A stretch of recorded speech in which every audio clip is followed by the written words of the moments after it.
Y bueno, a la hora de soldar también necesitamos una soldadura justamente. Estas normalmente están hechas de estaño y de alguna aleación incluyendo estaño. Y hay dos tipos de soldaduras principalmente. La soldadura con plomo y la soldadura sin plomo.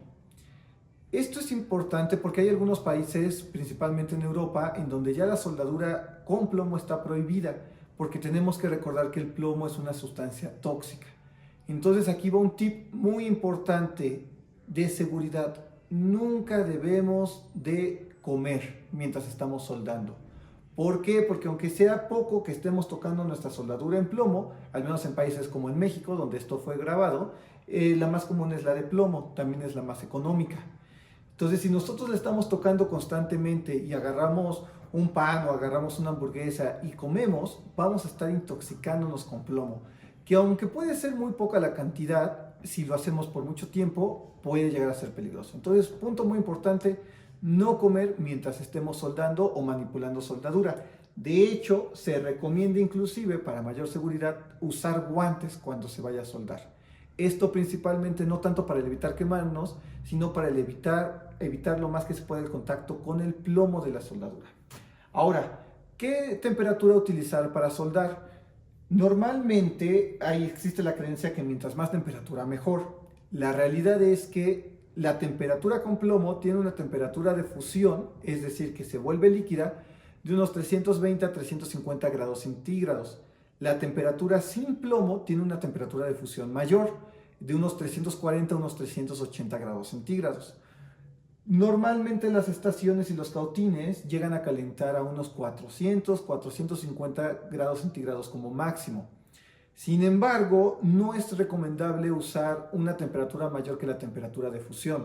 Si vamos a usar una de plomo, que recordemos que son 320, 350, quizá unos 330 grados, 340 sea más que suficiente, y con una buena estación como la que tenemos acá, la transferencia de calor va a ser suficiente para poder fundir nuestra soldadura correctamente. Entonces, aquí hay que tener mucho cuidado de no quemar nuestro circuito y por querer hacer el trabajo más rápido, cuando la realidad, la potencia de nuestra estación es lo que nos permite dar esa transferencia de calor que nosotros queremos a la soldadura.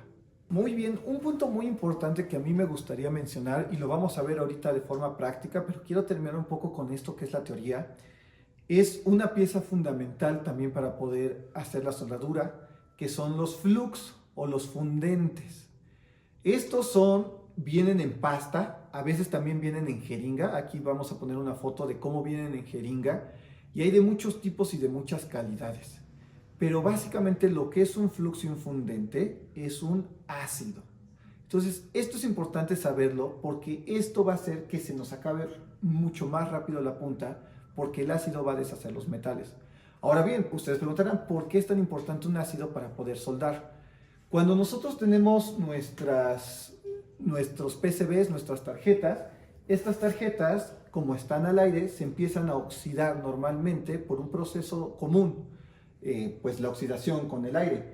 Al igual nuestros componentes se empiezan a oxidar de forma común. Si es que nosotros queremos hacer la soldadura, la oxidación no nos va a permitir hacer esta unión justamente, y aunque sea una capa muy pequeña, muy delgada que no podamos ver, no se va a poder hacer la soldadura por esta oxidación que existe en nuestros componentes y en nuestro PCB.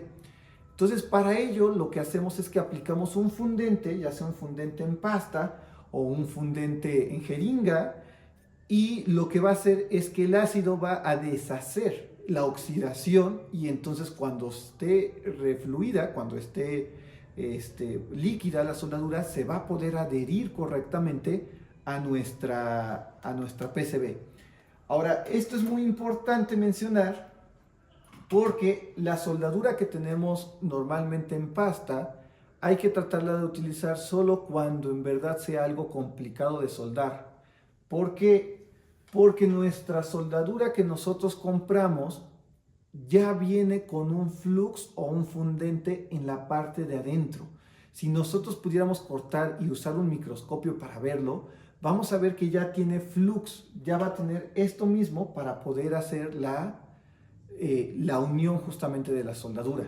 Entonces, el flux siempre se va a necesitar para poder hacerlo, pero hay que tratar de usar solo el flux que ya viene en nuestra soldadura. De hecho, esa es la razón también a veces por qué hay soldaduras que cuestan más caras que otras, porque hay soldaduras con un fundente de mucho mejor calidad que algunos otros, y el fundente nos va a facilitar mucho poder hacer esta unión que nosotros queremos. Ahorita lo vamos a ver físicamente cómo está, pero no sin antes ver un poco de seguridad. Y antes de empezar a soldar, hay algunas medidas de seguridad que tenemos que mencionar y que no voy a cansarme de repetir porque sí es importante, al final de cuentas es nuestra salud. Puede ser que esto lo hagamos una vez 30 minutos cada mes, cada 2 meses, y quizá no haga tanto sentido lo que voy a mencionar.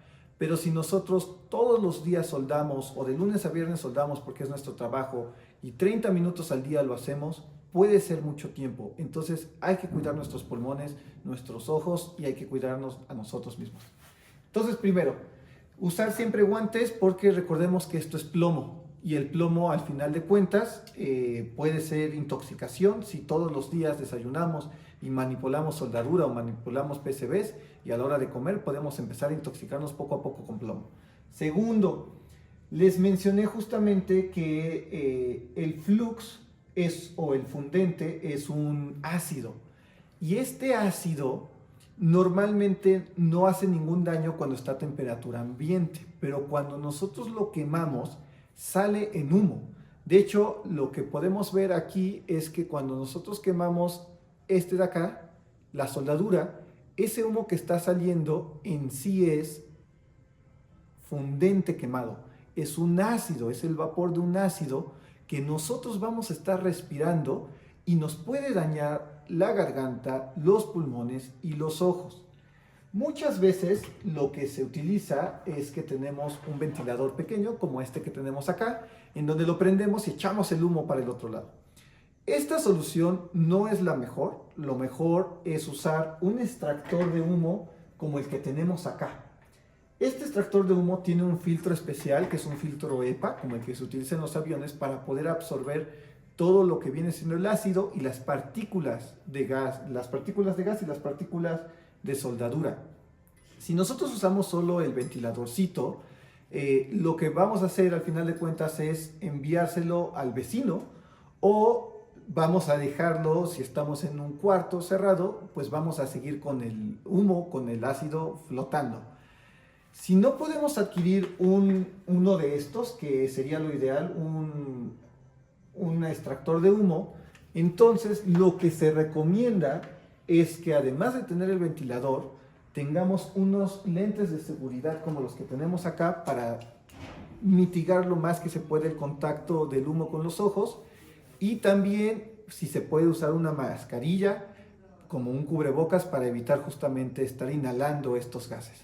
Lo que quiero mostrarles es que voy a prender ahora este extractor de humo, y lo que, si se dan cuenta, al final de cuentas es como si fuera una aspiradora, hace bastante ruido, pero nosotros, al estar trabajando y al estar quemando la soldadura, se va absorbiendo. Tómenlo muy en serio. Si solo es para una práctica, para una soldadura, una reparación rápida, podemos evitar y olvidarnos de estas medidas de seguridad. Pero si ya nos estamos dedicando a algo de reparación, en donde implica que al menos 3 veces a la semana estemos soldando por 10, 15 minutos, tomen muy en serio esta cuestión de la seguridad, porque ahorita les voy a mostrar una foto rápida de cómo está nuestro extractor de humo, para que vean todo lo que estaríamos respirando que se está quedando en nuestro extractor de humo.